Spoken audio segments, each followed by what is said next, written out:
Hello বন্ধুরা, তোমরা সবাই কেমন আছো? আশা করি সবাই ভালো আছো। তো আজকে আমরা বিকেলে এই আড্ডা মারতে চলে এসেছি। মা, ভাই, বাবুসোনা, এই যেমন বড়মশাই।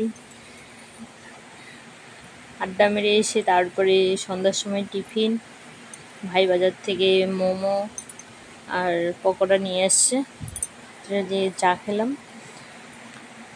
এরপর আমি আলুর পায়েস বানাবো। বাবা একাদশী আছে, একাদশীতে বাবা আলুর পায়েস, মিষ্টি কুমড়োর পায়েস এগুলো খায়। তো আজকে আমি আলুর পায়েস বানাবো। যে আলুগুলোকে আমি ভালো করে দুধের মধ্যে সিদ্ধ করে নিয়েছি। আলুটা সিদ্ধ হতে অনেক টাইম লেগেছে, তাই একটু শুকিয়ে গেছে। এটাকে আমি ভালো করে মিক্সড করে নিলাম। এরপরে এখানে আমি আবার দুধ ঢেলে দিচ্ছি।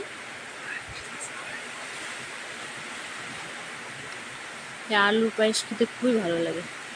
তোমরা কে কে বানিয়ে খেয়েছো? যদি খেয়ে থাকো তাহলে কমেন্ট করো।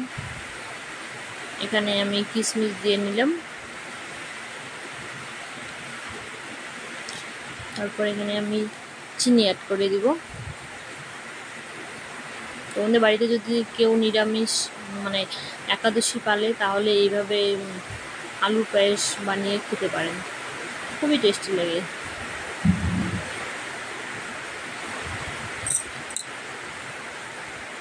আমি মাঝে মাঝে এরকম করে আলুর পায়েস, মিষ্টি কুমড়োর পায়েস, গাজরের পায়েস এভাবে বানিয়ে থাকি। ভিডিওটা ভালো লাগলে প্লিজ লাইক